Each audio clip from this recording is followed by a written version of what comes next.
The diplomatic facade.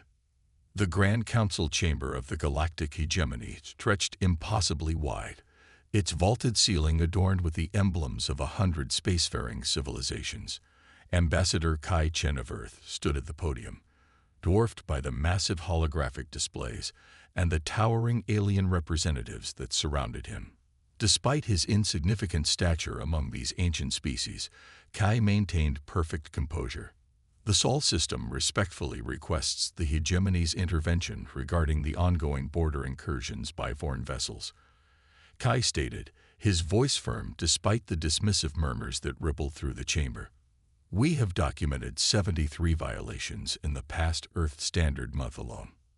Supreme Warlord Drak-Thar of the Vorn Imperium rose from his obsidian throne. Standing 3 meters tall, his exoskeletal armor gleaming under the chamber's lights, he fixed his compound eyes on the human ambassador. The Vorn Imperium acknowledges no such violations. Drak-Thar's voice boomed throughout the chamber, translator modules struggling to soften the natural clicking undertones. The territories in question have been Vorn hunting grounds for millennia before your species learned to harness fire. Kai remained unfazed. We have shared star charts marking the boundaries established in the Treaty of Proxima, which your predecessor signed just 12 years ago. Treaties with lesser species are diplomatic courtesies, not binding agreements. Drak-Thar responded, mandibles flexing in what the more experienced delegates recognized as amusement. Your species has been granted remarkable leniency since your emergence into galactic society. Do not mistake our patience for weakness. The Arxian representative, a being of living crystal, tilted forward in a gesture of intervention. Perhaps a compromise. There will be no compromise, Drak-Thar interrupted. Humans occupy valuable systems with inefficient colonies. They have been given 60 cycles to establish themselves, yet they cling to primitive technologies and idealistic governance. The galaxy has no room for species that cannot defend what they claim. A heavy silence fell over the chamber. The unspoken truth hung in the air.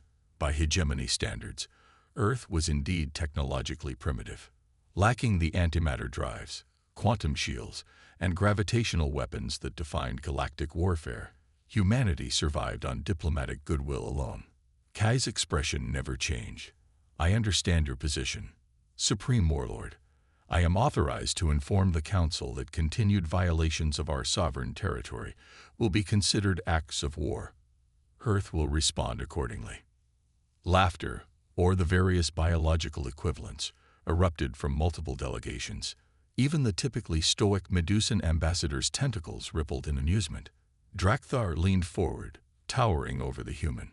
You threaten the Vorn Imperium with war. Your entire fleet would not withstand a single battle group. Your colonies would be reduced to radioactive dust before your reinforcements arrived. His mandibles clicked rapidly. Perhaps it is time to demonstrate the cost of human arrogance. That would be unwise, Kai replied simply. The Vorn Imperium does not recognize human authority over the outer Sol colonies. Consider this official notice. We will begin resource extraction operations on your Mars colony within 1 standard cycle. Any resistance will be dealt with appropriately. Drak-Thar turned to the Council at large. Let the record show the Vorn Imperium has formally claimed Earth's outer territories under the right of superior development. The Council Arbiter, a gaseous entity contained within an anti-gravity field, drifted forward. The claim is noted and will be processed according to hegemony protocols. Earth has 7 cycles to file a formal objection and demonstrate sufficient development capabilities. Kai tapped his communication band. Protocol Omega, he said quietly. Then, to the Council.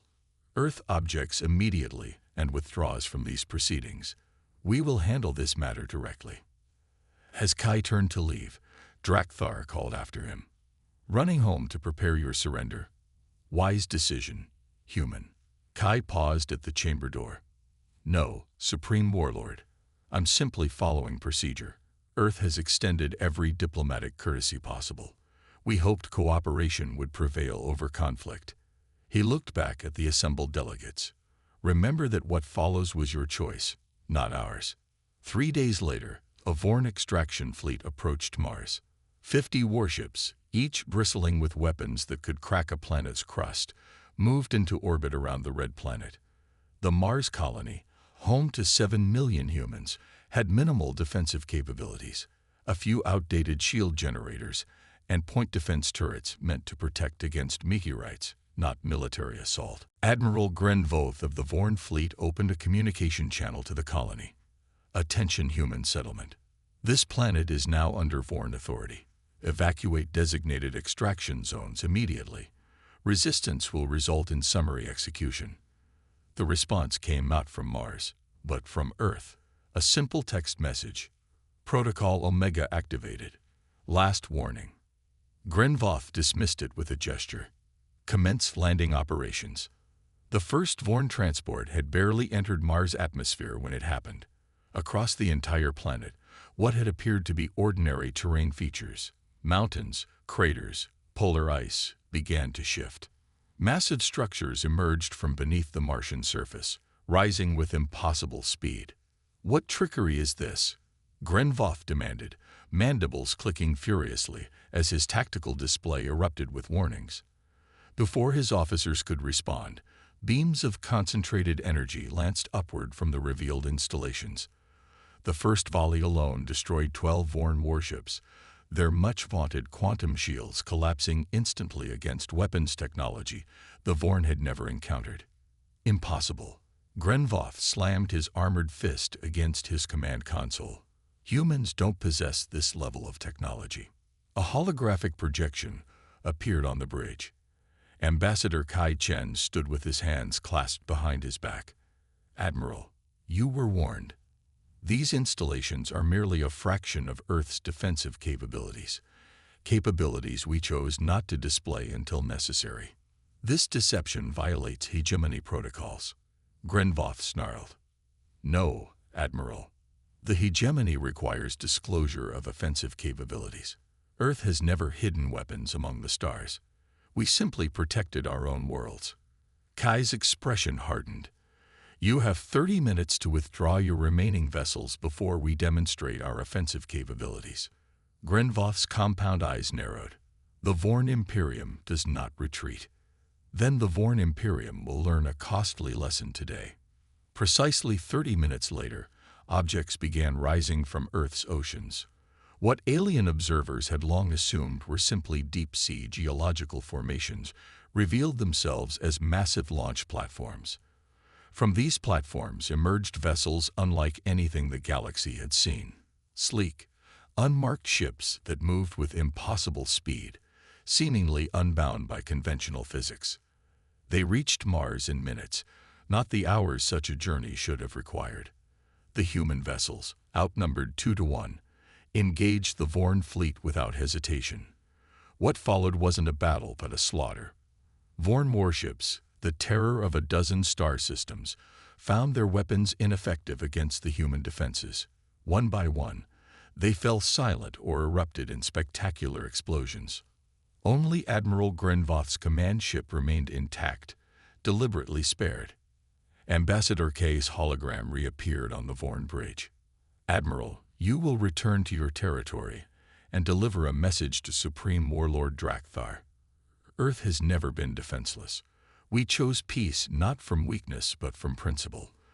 That choice was not respected. Grenvoth, his exoskeletal armor cracked and his pride shattered, could only stare in disbelief at the ruins of his fleet. One more thing, Admiral, Kai added, his voice calm but edged with steel. The technology you witnessed today is over a century old, what we consider obsolete. Consider that before your Imperium contemplates its next move. As the remaining Vorn ship limped away from Mars, a transmission was broadcast across all hegemony channels. It contained only a single sentence. Earth's final message to the galaxy's strongest. You mistook our kindness for weakness. Throughout the galaxy, 100 species watched in stunned silence as the balance of power shifted in a single day.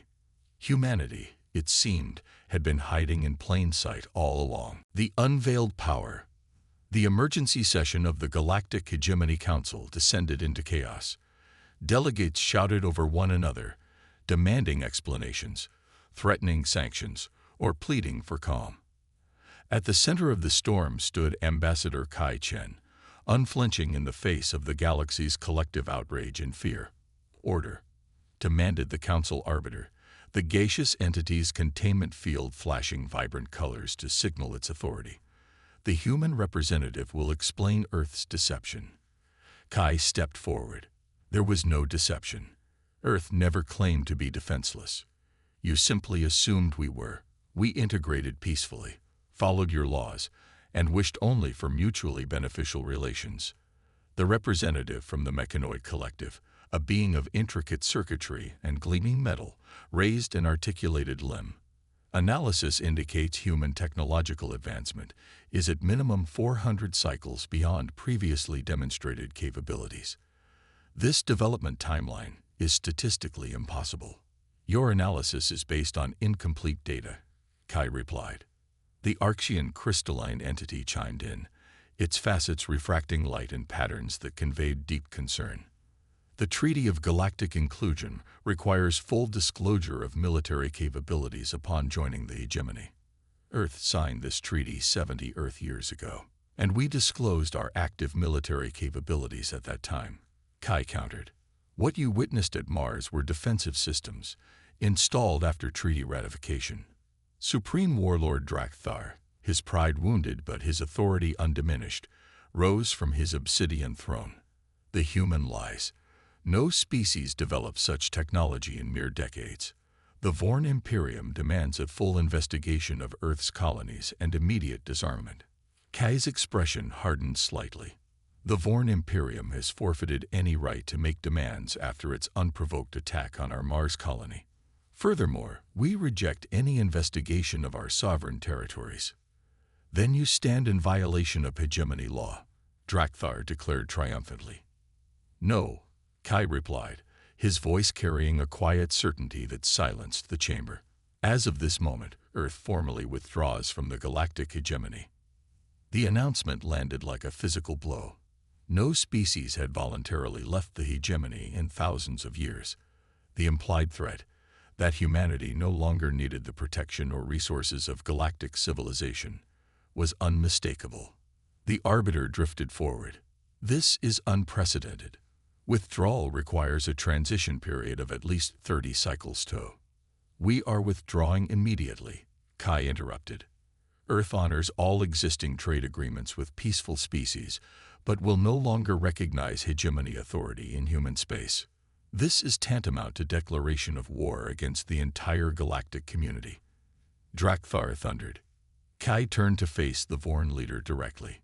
"No, Warlord. It is an invitation to peace on new terms. Terms where humanity is recognized for what we truly are, not what you assumed us to be." As Kai departed the chamber, the representatives of 100 worlds watched in silence, the foundations of their galactic order crumbling beneath them. The Vorn Imperium had never suffered such humiliation. Within days of the Mars debacle, Supreme Warlord Drakthar had mobilized the full might of the Imperium's military machine. Thousands of warships gathered at staging points throughout Vorn space, preparing for what Drakthar declared would be the final solution to the human problem. Intelligence reports of the massive buildup reached Earth quickly. In response, humanity revealed the next layer of its carefully constructed facade. Across 24 star systems previously thought uninhabited or containing only minimal research outposts, massive installations suddenly activated. Orbital defense platforms, planetary shield generators, and fleets of unmarked vessels emerged from hidden docks. Each system had been secretly colonized and fortified decades earlier, creating a defensive perimeter far beyond what any species believed humans controlled. When the first wave of the Vorn assault fleet entered what they thought was undefended space, they encountered a fully prepared defense network. The battle lasted less than an hour. Not a single Vorn vessel survived to report back. Drakthar, enraged by the silence from his vanguard, committed more forces. Wave after wave of Vorn ships met the same fate.